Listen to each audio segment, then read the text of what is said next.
Did your world crumple when a person you loved died? Did you find yourself not wanting to care about anyone or anything because suddenly the fragileness of life had really come to you in a brand new way? Someone else can or will die, and it makes perfect sense that you don't want to be hurt. Do you find it hard to trust that things are going to be going all right for you now, and that you can and will be safe in the world, that you can trust the world? If these are some of the questions that kind of slide around in your head or fill your heart, then I'm really glad that you're here. And I want you to understand that all of these things point to a deep and often overlooked part of grieving that we call the spiritual side of grieving. Being here tonight means that you're seeking some kind of reinforcement. And that is great, because that is a great way to move forward in your grief. And it makes me glad, and those of us here at Journeys Through Grief glad as well. You're addressing your grief in a very meaningful way, and that's fantastic. My name is Dr. Galen Gobin. I'm a thanatologist, grief expert, and here in charge of Journeys Through Grief. And I'm really glad that you're here, and invite you to put, your name, put your comments, questions that you may have in the chat box. We'll get to them. We promise that we will respond. This is a deep and abiding question, and not one that we're going to be able to answer here in the next few minutes. And the whole point of this is really to just help you to, one, find out, where some of this stuff is and why it happens, and also then to help you find a couple of things maybe that will be resourceful for you as you try to work through this and try to manage this and try to respond to the things that this particular death has brought to you. This death has shaken the foundations of how you understand the world, of how you relate to the world. And it's causing some really deep, inner, often unexplored kinds of thoughts and places that we're not used to thinking about.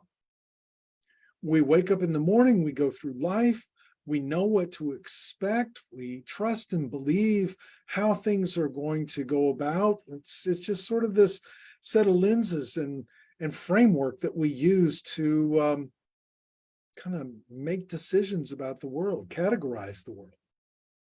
And then this death comes along, this particular one, and for whatever reason, and it comes for a variety of reasons, it has really shaken your world.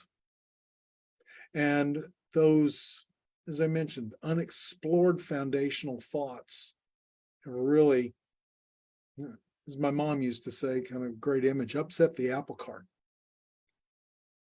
It leaves into question our self-understanding, our capabilities, our capacities for managing the world and for being in the world. Kind of expresses itself as questions like now starting to wonder about who is God for you, or how is God active or present in your life? That would be if you're a person, a theistic person. If not, it's still, how are we going to behave in this world, and what can we expect out of our behavior, and how the world then is going to respond back to us? Can we trust the way that the world works? We did before. Now this death has come along, and it has changed the way we understand everything. Grief, as it comes together and as it impacts your spiritual self-understanding, then becomes a process of shaping a new world and of shaping a new reality, a new one in which you're going to live, a new one in which you are now really going to interact with the world with. And what it will do, and what grieving that spiritual side of your life will do, is to move you from being a casualty to this loss, from being subject only to the pain and sorrow of this loss, to ultimately then living out of the reality of the loss, because that never changes, but living out of the reality of that loss without it being everything about who you are. It's about regaining a sense of self-control and self-understanding and self-actualization, to use that word in the world. We grow up and we develop our faith. We develop our spiritual side, however we want to define it in our own lives, whatever self-definition we use with it. We grow up developing that without much conscious thought or process. We get a little bit of it from maybe our parents. We get a little bit of it from our religious upbringing, if we happen to have that. We get some from our friends. We get some from, maybe TV shows and songs and poetry, or different places that come to us. And it's just like, yeah, that's kind of what I believe. That makes sense to me. And it builds together a framework in which, as we grow up, we hang other things on, and it becomes then a part of ourselves and our self-identity. The issue is that we don't always have the sense of those elements that make up that spirituality. It's really very subconscious, and it comes to us, and we build it. And unless we're extraordinary, most of us really don't think about that very much at all. But they become then the lens for living everyday life, and all the different events, the things we see on TV, the things that happen to us, things that happen to our neighbors and friends. We all use those lenses to filter them and to categorize it in our lives and in our minds, and making sense of things, and how it will work out, and how the world then really just kind of moves from point to point. But something about this most recent death, or something about a death in your past and its circumstances, don't quite fit into any of your categories, and the way things have supposed to work, the way you understood that and believed that. My colleague David Bach has some things that help us to understand what we need to understand why this is going on. And one of the first ones is the crisis that this death creates dislodges you and creates such an imbalance in your life that it's truly hard to make sense of and to relocate your sense of meaning. I mean, here in Southern California, that makes sense with an earthquake. Earthquake comes along and it really shakes up things. It's been a while since we've had one that's really strong like that. But boy, when the ground underneath your feet is moving, it really unsettles and dislodges the way that you, what you understand about the ground. And we get an earthquake, but boy, it is really uncomfortable. This death now has come along, and your person has died, and something about it has dislodged you in the same way that an earthquake can knock you to the ground. Maybe it was a sudden heart attack or an aneurysm in what was you believed to be an otherwise healthy person, and maybe they were. Maybe it's a life-threatening disease, or and a disease, or especially in a child or a young person. And maybe it just, it doesn't make sense about why they would have this happen to them. Maybe it's the random bullet, or an auto accident, or a disaster that comes along and wipes things out. Maybe it's the birth of a child with different abilities or some of their body parts missing and not functioning right.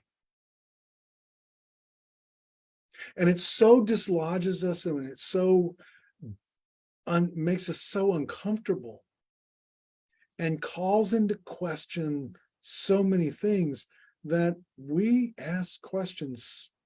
You probably heard them before, or maybe even ask them now yourself. Why do bad things happen to good people? Or why would God allow this to happen or make this happen to me? Maybe if you're not a theistic person, why is this manifested in my life? What did I do that brought this around? I thought my actions were clean and good. I thought I was living right, and this shouldn't have happened. What must I have done to have brought this on? What now do I have to do to get back on the right path and in the right direction?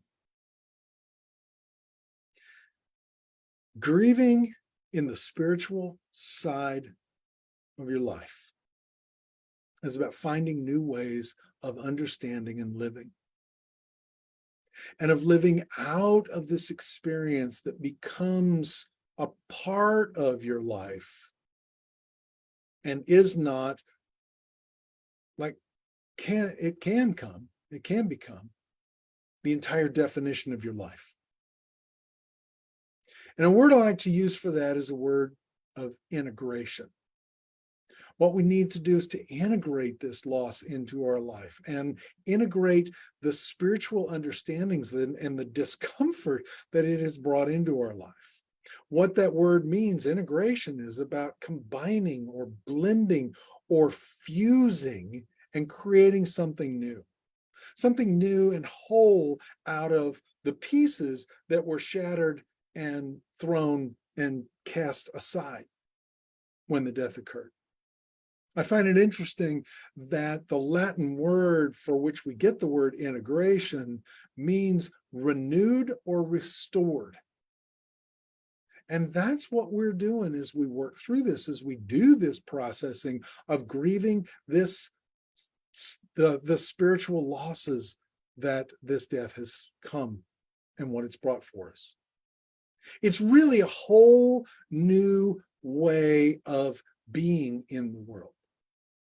Now, it colors that loss, that experience, colors and shapes our life from this point on. As I said, it's that is an impossibility to go back to before. We can't. Life takes on a new shape, and now we have an after that we are moving into. And life has this very much understanding, this sense of a before, the event, and now after. But it becomes a part of a whole. And we don't live then or at the moment of the death. We now live in the after that brings all of that integrated as a whole and a new shape in our life together. Now, integration takes time, it's energy and focus. It's not something easy. It's not something quick. It's not something you sit down and write it out. It's not something that you just say, well, I'm going to decide this and this is the way it is. To make it true and real, it's not that quick. It's not that easy. Because you are adjusting some deep, inner, often unexplored, foundational thoughts about yourself and who God is for you, and or what you believe and trust in how the world works. And that is very, very, very powerful and incredibly challenging to do. Because as you grieve those different things, as you grieve not only just that loss, but you grieve those different parts of that, there are other things that you have to let go of sometimes. And for some people, maybe it's a doctrine about God. Or for some folks, maybe it's even a sense of trust in one's own self, or God's own self and God's place in your life, God's power, the experience that you have of God. Or maybe it is some of the old habits and patterns of actions that you have done in the past that have paid good dividends for you, made you feel safe and comfortable, and now, in the light of this loss, don't anymore. And they must be let go, and that's a part of what we have to grieve. And that can be really scary and really hard. And I can tell you that our spiritual sense, we all have some form of that. Our spiritual sense cannot just be void and empty, because into a vacuum, something will come and fill it. Something will come and fill that emptiness. The philosopher Soren Kierkegaard talked about leaping into faith. The picture that I had to begin with here when we started is reminiscent of that. It is representative of that. It is a leap across a chasm into some new kind of way, of thing, of understanding of what we were going to call a faith or a belief in the world. It's that spiritual side. And that's what happens to us as we integrate that loss as a part of ourselves. Again, integration means renewing and restoring a sense of combining, of fusing, of blending together, of taking this piece and that piece and some of these different things. It's not about wiping it all out and being done with it. It's something new coming into and creating a whole. So something new will be blossomed, but it must be nurtured and explored. And I've had people talk about, in their own faith tradition, picking up their scriptures again. Maybe it is the Bible. Maybe it's the Bhagavad Gita. Maybe it is the Hebrew scriptures, or some text that is important to them, and going back to their faith tradition from that and all, but reading it with a new set of eyes and a new set of understanding, as you figure those things out. This is what it says, but this is my life, how it is, and how do those blend together? Other people have talked about maybe it is the prayers, and that there were ones that were really important to them and they had to set those aside and they had to find new prayers or create them themselves, or attending a different style of worship, or maybe even a different tradition. That can happen too. I've heard all of those kinds of things happening. Maybe it is a leaving of a specific kind of tradition and the way it is practiced, and discovering something new in silence and meditation, or walks and conversations. It's different for all of us, and it's different for in a multiplicity of ways, and how each individual person is going to discover that. So the important piece, though, is that time to reflect on this loss and time to think about what it means for you and how it fits into your world is really key. It's really important. We oftentimes have this sense of this push to get back to normal, and we want to pick up the pieces and be as normal as possible again. And oftentimes others want us to do that as well. But we really have to give ourselves the time to be a part of this experience. The time that you grant yourself in reflecting on this loss and what it means and how it fits is as important as the time that you readily grant yourself in remembering your person, remembering their life, remembering their love. So grant yourself the time to reflect. Make sure that you don't hide from it or try to ignore it. Grief demands to be addressed. It is not simply going to go away someday and we're going to be fine and over it. And this is a part of grief that demands to be addressed as well. So give yourself that time to reflect. Grant your grief the questions that it brings up. Grant your grief the wanderings that happen within your head and your heart. Not only the wanderings, but the wonderings as well. Give them their due. Give them their time. These are significant questions that, as I talked about at the beginning, go to the heart of who you are and your own self-understanding. Something that can be helpful. Again, this is something people have shared with me, is journaling. Take your journal, take a journal, just sit down at the computer or something like that to write a question. Why? Why, God? Why did this happen to me? And then free associate, let it come out. All the stuff, the good and the bad, it's the things that you think might be positive or negative or whatever, just let it come through, because that's a great grief resource for managing your emotions and stuff, but getting it out brings out and opens up some of those questions. And maybe one of the things it will do is lead you in a new direction. And therefore, a second thing I think about, and this is kind of interesting, a word for it, go scavenging to seek suggestions. Go on like a scavenger hunt. Listen to other people. Look around Facebook. Go to other Facebook pages that are about bereavement and grief. Read the posts here. Read what people have said in their own life about it. Find a bereavement group. Ask people there. Listen to what they're saying. Maybe read a book. The libraries are full of people having written books or meditations about their losses and how it changed them, deepened their experience of life, and deepened their faith, or made them move into a different direction.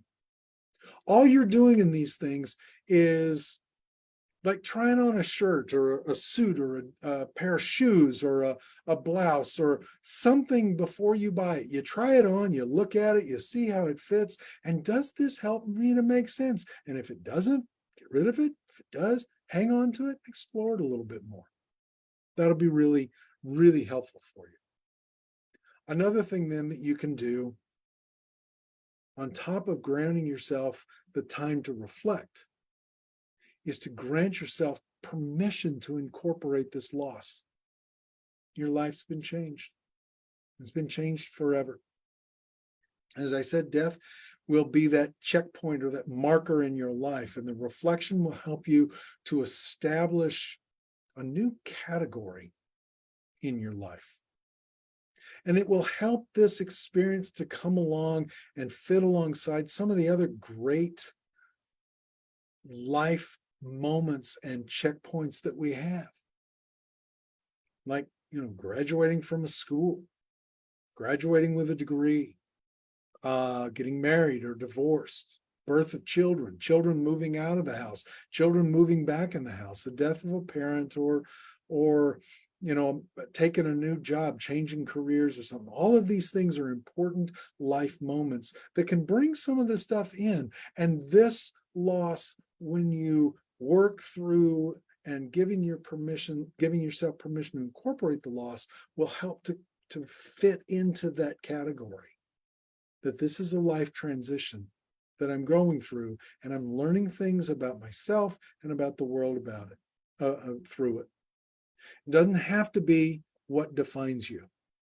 And let me say, it shouldn't be. This loss, this death should not be the destination of your life, nor the final boundary. Sometimes it feels that way. Sometimes we want it to be that way. Sometimes it works out that way. But we don't want it to be, because we want to be able to move forward with our life, taking this loss, incorporating it, integrating it, building something new, becoming whole, and moving forward with it. And these two actions, permission and reflection, become actions that cultivate an openness to a new understanding of yourself and to the world. It truly deepens your self-identity. It creates the opportunity for you to go into yourself and to learn about yourself. That's one of the things that I have learned through many of these spiritual memoirs that I have read. People learn about themselves and gain a deeper understanding of who they are and who they are in the world. It is one way truly of making the pain bearable. You do not mitigate that pain. You don't get away from it. You can't escape it. You gotta process it. But you discover new meaning in your life and a new way of understanding your own self. That's something that Viktor Frankl, who is a psychologist as well as a Holocaust survivor, in fact, he came through the Auschwitz death camp. And he's the one that through that process and working on that came to teach us this understanding that persons, and this is a quote, can bear anything as long as they can find meaning for it. The most difficult kinds of stuff. If we can find some kind of meaning for it, how it fits into our life, how do we make meaning with that and through that and for that, then we can bear any kind of pain and transform it. Ultimately, that work enlarges your world. And it provides you truly with more resources for living because it becomes a deep foundation for your life. That emptiness that you may be feeling, that void, that sense of loss is really a longing and an ache to just know again the things that you can trust and something that you can have faith in. John O'Donohue is a Celtic poet and writer and thinker. Writes beautiful, incredible things. And he's written a poem that I want to read here and share with you here at the end of this. And it's a poem or a blessing, really, called For Longing. And it is the longing that we have to fill this spiritual sense and to understand where we are now with it, that we're trying to respond to. Blessed be the longing that brought you here and quickens your soul with wonder. May you have the courage to listen to the voice of desire that disturbs you when you have settled for something safe. May you have the wisdom to enter generously into your own unease to discover the new direction your longing wants you to take. May the forms of your belonging in love, creativity, and friendship be equal to the grandeur and the call of your soul. May the one you long for you. May your dreams gradually reveal the destination of your desire. May a secret providence guide your thought and nurture your feeling. May your mind inhabit your life with the sureness with which your body inhabits the world. May your heart never be haunted by ghost structures of old damage. May you come to accept your longing as divine urgency. May you know the urgency with which God longs for you. Again, I want to thank you for joining us, whether it is in real time or whether it is sometime in the future. I hope you found this helpful. I hope you can take a piece or two, try it, work with it and everything. Put your questions in. We will respond whenever you put them there, and continue this journey that we're all on together in our own grief and of understanding this, how it changes us and how we grow in our spiritual sides with this. My great thanks to Jessica again for all that she does on this page and for making everything happen. I invite you to follow us as we continue to post and as all of us are together in this journey. And we send you off here at Journeys Through Grief by giving you peace as you grieve your loss.